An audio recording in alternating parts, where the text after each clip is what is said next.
The holographic message flickered to life in the Terran Republic's command center, casting an eerie blue glow across the faces of Earth's military leaders.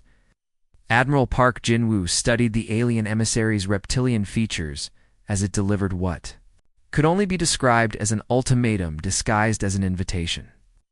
The Galactic Concordat has observed your species' expansion with growing concern. The alien's translated voice echoed through the chamber. Your aggressive colonization violates territorial agreements established long before your kind reached the stars.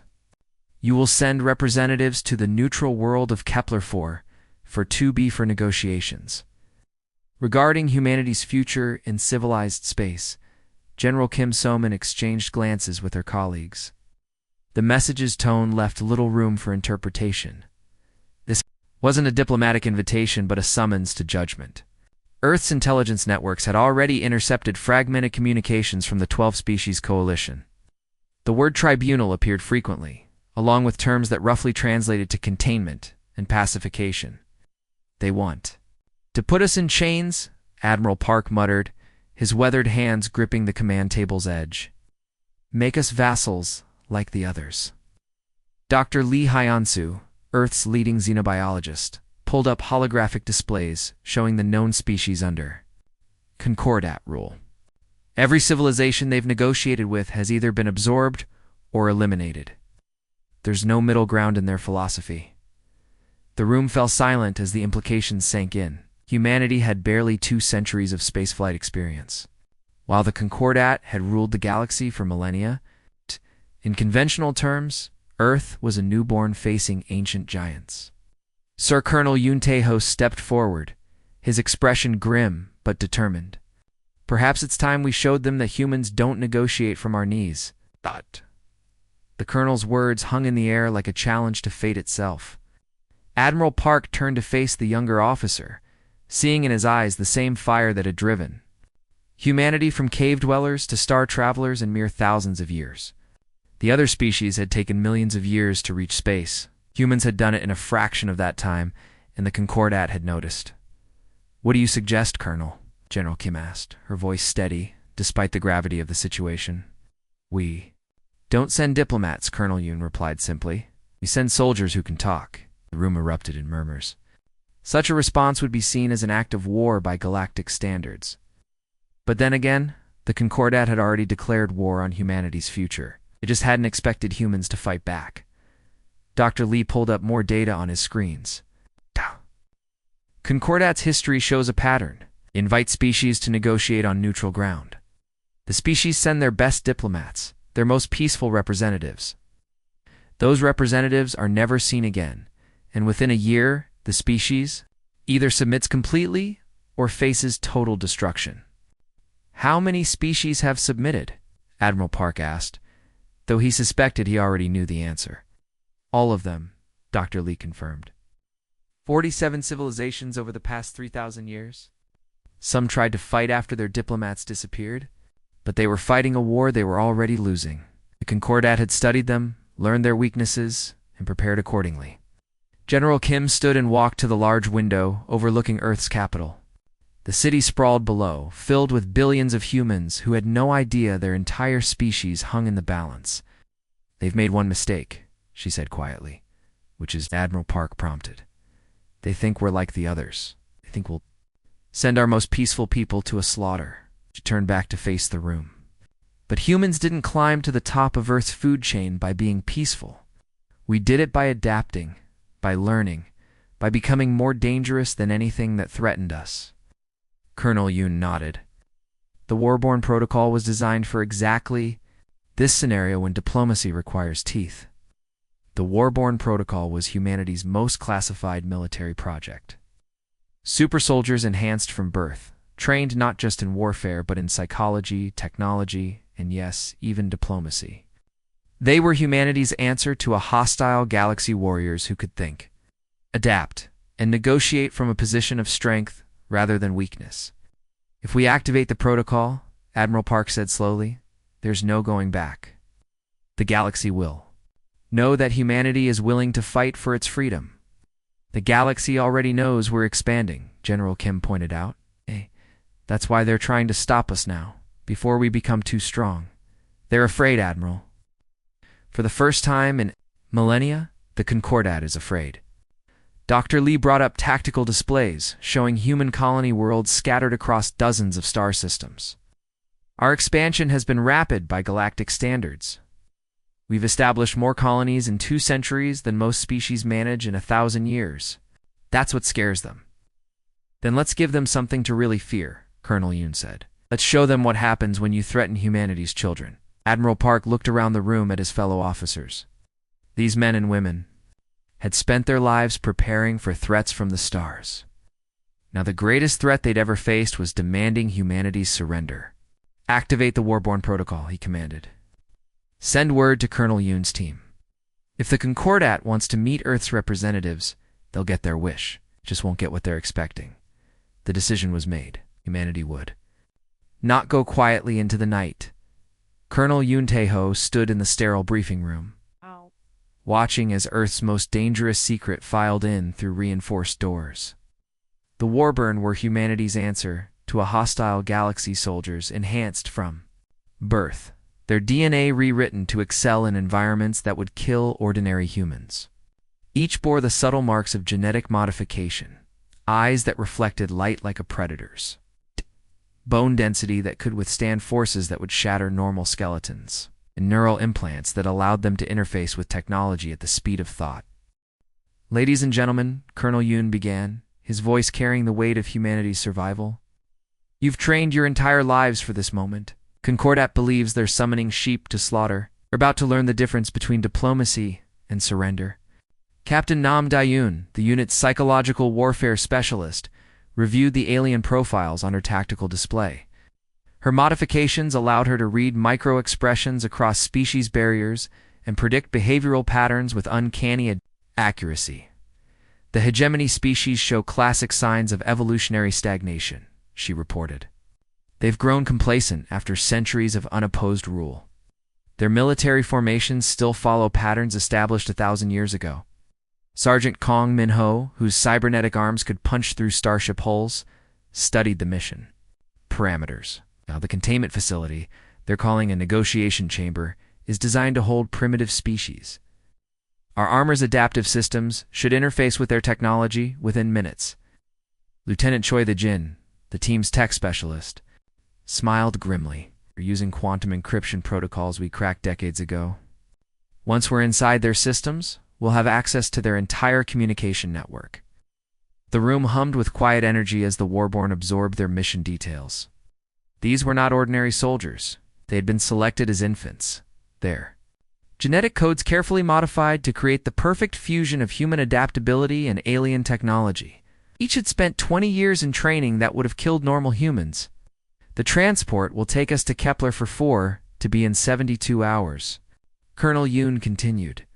We'll be posing as Earth's diplomatic team. The aliens expect us to arrive scared and helpless. Instead, they'll meet soldiers who can think faster than their computers and fight harder than their war machines. Private Han Soo-jin raised her hand. Her enhanced nervous system could process information at speeds that made her reactions seem supernatural. Sir, what are our rules of engagement? Are we authorized to use lethal force? Only if they threaten human civilians, Colonel Yoon replied. Our mission is to show strength, not to start a war. We want them to fear us, not hate us. Fear can lead to respect. Hate only leads to endless conflict. The Warborn nodded. They understood the delicate balance they needed to maintain. It's a little force, and humanity would be seen as weak. It's too much, and they would be seen as monsters. The line between the two was razor-thin. Sergeant Kang flexed his cybernetic fingers, watching the metal joints move with perfect precision. What about their security systems? Intel suggests they have containment fields that can hold entire starships. Their technology is impressive, Lieutenant Choi admitted, but it's also predictable. They've used the same basic designs for centuries. Our adaptive armor has been programmed with countermeasures for every known Concordat system. Captain Name pulled up holographic displays showing the alien psychology profiles. The most important thing to remember is that they've never faced real resistance. Every species they've encountered has either submitted immediately or fought using conventional tactics. They have no experience dealing with opponents who can adapt faster than they can react. The Warborn studied the alien faces on the displays. Reptilian features, crystalline structures, insectoid forms, a gallery of galactic diversity united by one common trait: arrogance. They had ruled the galaxy for so long that they had forgotten what it meant to face a real threat. "There's something else," Colonel Yoon said, his voice dropping to a more serious tone. "Earth's intelligence networks have discovered that the Concordat has been monitoring our communications for months. They know about our military capabilities, our colony worlds, even our population centers. They think they understand us." "They don't understand the Warborn," Private Han observed. "Exactly. The Warborn protocol has been classified at the highest levels. As far as the galaxy knows, we're sending a standard diplomatic team. They have no idea what's really coming." The room fell silent as the weight of their responsibility settled on the team. They were not just soldiers or diplomats, they were the future of human independence. If they failed, humanity would spend the next 1,000 years as slaves to alien masters. "Remember," Colonel Yoon said, walking among his soldiers, "we're not just fighting for Earth, we're fighting for every human child who will ever look up at the stars and dream of flying among them. We're fighting for the right to determine our own destiny." The Warborn stood at attention, their enhanced bodies perfectly still, but their minds already calculating mission parameters. They had trained for this moment their entire lives, and now it was time to prove that humanity's greatest strength was not its technology or its numbers, but its refusal to surrender in the face of impossible odds. "Dismissed," Colonel Yoon commanded. "Prepare for departure. In 3 days, the galaxy will learn what it means to threaten humanity's children." The soldiers filed out, their footsteps silent on the metal floor. Earth's most dangerous secret was about to be revealed to the galaxy: the transport ship. Harmony docked with the Concordat station with deceptive gentleness, its hull gleaming with the peaceful white and blue of Earth's diplomatic corps. The alien welcoming committee waited in the docking bay, their various forms creating a bizarre tableau of galactic civilization. Colonel Yoon Tae-ho emerged first, wearing the formal uniform of Earth's diplomatic service. Behind him, the Warborn appeared as standard security personnel if one ignored the subtle signs of their true nature. Their equipment scanners registered as ceremonial their enhanced physiques hidden beneath loose-fitting uniforms. "Welcome, representatives of the Terran Republic," spoke Ambassador Veltar, a tall, crystalline being whose voice resonated through translation matrices. "We trust your journey was educational." "Indeed," Colonel Yoon replied smoothly. "We've learned much about Concordat hospitality." The procession moved through corridors lined with representatives of the 12 species.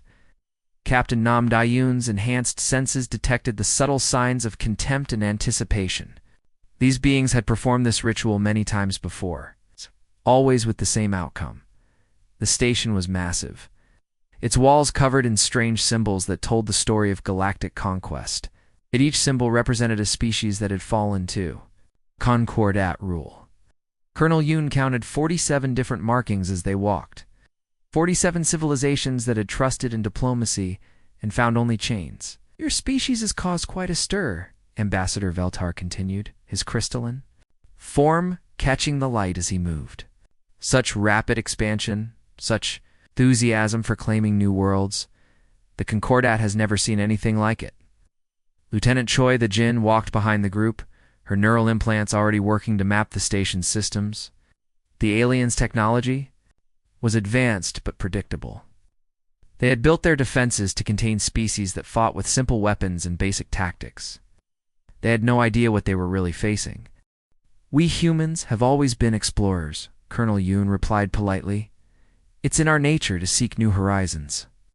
"Yes, we've noticed," said another alien, this one resembling a giant insect with multiple eyes. "Your exploration has taken you into sectors that have belonged to the Concordat for thousands of years." Sergeant Kong Min-ho's cybernetic arms remained perfectly still, but his enhanced hearing picked up the subtle sounds of the station's defense systems. Energy, weapons, containment, fields, security barriers, all designed to trap and hold prisoners. The aliens weren't even trying to hide their true intentions. The group passed through several checkpoints, each one scanning the humans with increasingly sophisticated sensors. The Warborn's equipment adapted to each scan, presenting false readings. That showed them as harmless diplomats carrying ceremonial weapons. "Tell me," Ambassador Veltar said as they walked, "what does Earth hope to gain from these negotiations?" "Peace," Colonel Yoon answered simply. "The same thing any reasonable species would want." "Peace," the ambassador repeated, his voice carrying a note of amusement. "Yes, peace is what we offer all species. The peace of order, the peace of knowing. One's place in the galaxy?" Captain Nam Dae-yoon's enhanced senses detected the subtle changes in the aliens' body language. They were excited, like predators who had cornered their prey. They had done this so many times before that it had become routine. Invite the species to negotiate, trap them in a containment chamber, and then dictate terms from a position of absolute power. The corridor opened into a vast chamber that the aliens called the Hall of Accord. The walls were covered with more symbols, but these were different. These showed species kneeling before Concordat rulers, offering tribute, accepting slavery. It was meant to be intimidating, and it would have been if the humans were actually the helpless diplomats they appeared to be. "Impressive," Colonel Yoon commented, studying the wall carvings. "You've had many successful negotiations?" "Indeed," Ambassador Veltar replied. "The Concordat has brought peace to this galaxy for millennia. Soon, humanity will join this great civilization." The negotiation chamber was at the center of the station, surrounded by observation decks where representatives of the 12 species could watch the proceedings. As they entered, Colonel Yoon noticed the subtle details that revealed the room's true purpose. The chairs were designed to restrain rather than comfort. The walls contained hidden energy projectors. The floor had patterns that would channel containment fields. "Please be seated." Ambassador Veltar gestured to the chairs. "We have much to discuss." The Warborn took their positions around the room, still maintaining their disguise as ceremonial guards. To the aliens, they appeared relaxed and unprepared. In reality, they were already analyzing every system, every weapon, every potential threat. "Before we begin," Colonel Yoon said, settling into his chair, "I want to thank the Concordat for this opportunity. It's not every day that humanity gets to meet such an established civilization." "The pleasure is ours," Ambassador Veltar replied. "We do so enjoy welcoming new species to our family." The other aliens took their positions, their various forms creating a circle around the human delegation. They moved with the confidence of predators who had never known failure. They had trapped dozens of species in this very room, and they expected the humans to react with the same fear and desperation as all the others. "Colonel," Yoon smiled politely and folded his hands. "Shall we begin?" The aliens activated the containment systems. Energy barriers flickered to life, sealing the chamber. The negotiation was about to begin, but not the way the Concordat expected. The Warborn moved through the station like a perfectly choreographed symphony of controlled violence. Captain Nam Da-yoon's psychological profiles had been precise. The Concordat's security forces were trained to contain primitive species, not to face opponents who could adapt to their technology faster than they could deploy it. "Non-lethal suppression only," Colonel Yoon commanded through their neural link. "We're here to demonstrate capability, not commit genocide." Sergeant Kong Minho encountered the first security patrol in Section C7, the aliens' energy weapons, discharged harmlessly against his adaptive armor, while his response was swift and measured. Each opponent was neutralized with precision, unconscious, but alive.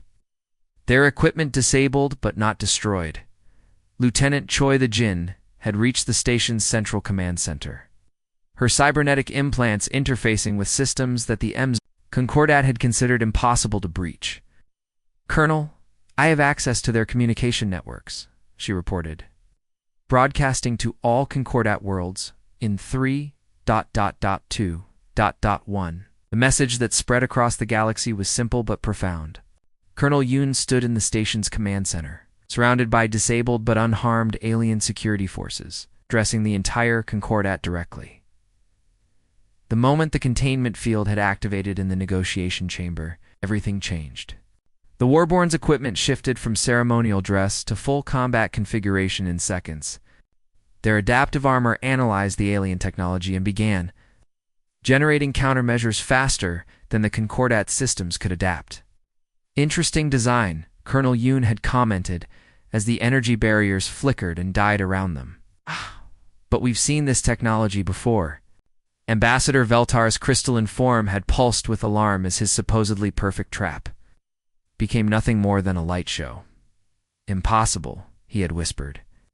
"No species has ever broken through Concordat containment protocols. No species has ever sent the Warborn, Captain Nam," Do-Yoon had replied, her enhanced senses reading the panic in every alien's body language. The station's alarms began wailing as the Warborn spread throughout the structure. They moved with purpose, each soldier knowing exactly where to go and what to do. This wasn't random violence. It was surgical precision applied to an entire space station. Private Han Soo-jin reached the weapons control center before the alien. Technicians could even react. Her enhanced nervous system allowed her to process information faster than their computers could track her movements. She disabled the station's defensive systems with gentle touches, careful not to cause permanent damage. "Weapon systems offline," she reported through the neural link. "All defense grids neutralized. The station is effectively defenseless." Sergeant Kong encountered more security forces in the lower levels. The aliens fired their weapons with increasing desperation, but their energy beams simply absorbed harmlessly into his armor. He moved among them like a force of nature, his cybernetic strength allowing him to disable their equipment with casual gestures. "Please don't resist," he said politely as he rendered another patrol unconscious. "This will be much easier if you cooperate." The aliens had never faced opponents who could be polite while dismantling their entire security apparatus. They had grown used to dealing with species that fought with fear and desperation. The Warborn's calm professionalism was more terrifying than any battle cry. Lieutenant Choi had reached the central command center, where dozens of alien technicians worked frantically to counter the human intrusion. Their efforts were useless. Their cybernetic implants interfaced with their systems at a level they couldn't understand, let alone prevent. "Your encryption is impressive," she told the terrified technicians as she took control of their communication networks. "But we've been studying your technology for decades. We know it better than you do." Concordat's most secure systems opened like flowers before her digital touch. Military communications, civilian networks, government channels, everything was suddenly under human control. The aliens watched in horror as their most classified information became an open book. "Broadcasting now," Lieutenant Choi announced. Colonel Yoon's image appeared on screens throughout the galaxy. He stood in the command center, his diplomatic uniform unmarked despite the chaos around him. The unconscious alien security forces lay peacefully at his feet, their equipment disabled but their bodies unharmed. "To the leaders of the Galactic Concordat," he began, his voice carrying across thousands of star systems. "You summoned humanity to judgment. You believed us to be another primitive species to be contained or destroyed. You were wrong." The message was being received on every Concordat world simultaneously. Billions of beings watched as this human soldier spoke with quiet authority from the heart of their most secure facility. "We have taken control of your station without taking a single life," Colonel Yoon continued. "We have accessed your most classified systems without causing permanent damage. We have demonstrated that your technology, while impressive, is not beyond human capability." Captain Nam monitored the responses flooding the communication networks. Fear, confusion, and something the Concordat hadn't experienced in millennian certainty. For the first time in thousands of years, they were facing an opponent they couldn't predict or control. "The Concordat has ruled through fear for too long," Colonel Yoon said. "You have convinced the galaxy that resistance is futile, that submission is the only option. Today, humanity offers a different choice." The Warborn had accomplished their mission without firing a single shot in anger. They had proven that sometimes the most effective weapon was the demonstration of superior capability combined with restraint. The galaxy was watching. The message was clear. Humanity would not be another conquered species. The conference room on the Concordat station had been hastily reconfigured. Where once stood a tribunal chamber designed to judge humanity now sat a negotiation table where species met as equals. The psychological impact was not lost on anyone present. Ambassador Veltar's crystalline form had lost its earlier arrogance, replaced by something resembling cautious respect. The Concordat acknowledges that our initial assessment of humanity was ... incomplete. Colonel Yun Teho sat across from the alien delegation, his Warborn team positioned around the room not as prisoners but as honored guards. Earth appreciates the Concordat's willingness to reconsider. We believe there's room in this galaxy for cooperation rather than domination. Your demonstration was most educational, spoke Commander Zilanoth, a mantis-like being whose species had ruled the Outer Rim for centuries. We had grown accustomed to dealing with species that viewed technology as magic. Your adaptation capabilities suggest a fundamentally different approach to galactic citizenship. Captain Nam Dae-yoon observed the subtle body language of each species representative. The psychological shift was complete.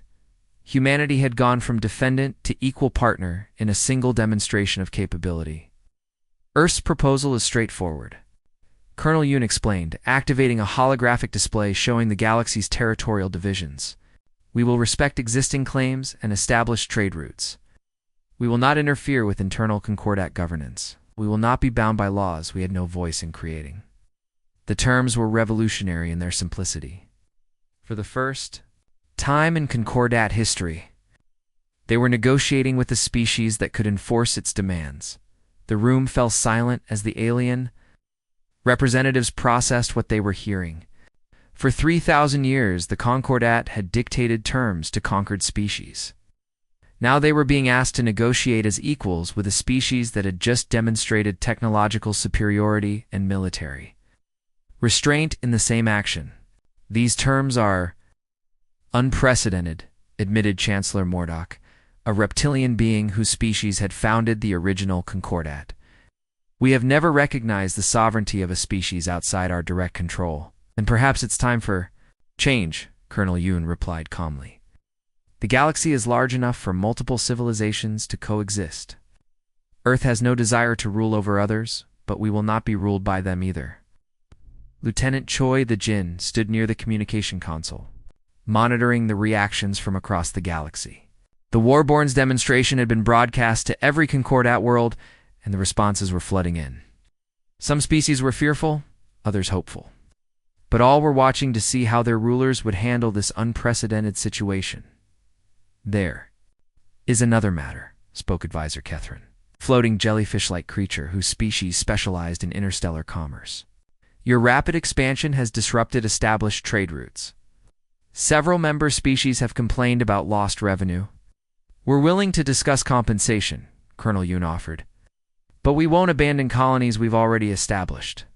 Our people have made homes on those worlds. We don't abandon our children. The phrase struck a chord with several alien representatives. Despite their advanced technology and galactic power, the concept of protecting one's offspring was universal. The Concordat had grown so focused on control that they had forgotten the basic drives that motivated most species. Sergeant Kong Minho stepped forward, his cybernetic arms folded respectfully behind his back. If I may speak, sir? Colonel Yoon nodded. Go ahead, Sergeant. We've studied your history, Kong said, addressing the alien delegation. The Concordat was founded to bring peace to the galaxy. That's a noble goal. But somewhere along the way, peace became control, and control became oppression. Maybe it's time to remember what you originally set out to accomplish. The words hit harder than any weapon could have. Several alien representatives shifted uncomfortably, recognizing the truth in the human soldier's observation. The Concordat had indeed begun with noble intentions, but millennia of unopposed power had corrupted their original purpose. Ambassador Veltar asked, his crystalline form flickering with what might have been uncertainty. Partnership, Colonel Yoon replied simply. Earth offers its unique perspective and capabilities in exchange for recognition of our sovereignty. We can help solve problems that traditional diplomacy can't handle. There are threats in this galaxy that require more than political solutions. Private Han Sujin accessed her tactical displays, showing regions of space where pirate fleets and rogue species operated beyond Concordat control. Your current approach focuses on controlling civilized species while ignoring the chaos at the galaxy's edges. Humanity specializes in dealing with chaos. The proposal was audacious in its simplicity. Instead of being absorbed into the Concordat like every other species, humanity was offering to become a partner in galactic governance. They would handle the problems that required force while the Concordat managed the diplomatic aspects of galactic civilization. This would require unprecedented changes to Concordat law, Chancellor Mordock observed. We would need to create entirely new categories of membership. Then create them, Colonel Yoon said. Laws exist to serve civilization, not the other way around. If the laws need to change to accommodate a new reality, then change them. The negotiations continued for hours, but the outcome was never really in doubt. The Concordat had been presented with a choice: adapt or face an opponent they couldn't defeat through traditional means. Oh. The Warborn had proven that humanity possessed capabilities the galaxy had never seen, combined with a restraint that prevented them from using those capabilities for conquest as the final agreements were signed. Colonel Yoon stood and extended his hand to Ambassador Veltar. To a new era of galactic cooperation. The crystalline being studied the offered hand for a moment before reaching out with his own appendage. The gesture was symbolic, but profound for the first time in millennia, as the Concordat was shaking hands with an equal. The galaxy would never be the same. Humanity had earned its place among the stars not through conquest, but through the demonstration of strength tempered by wisdom.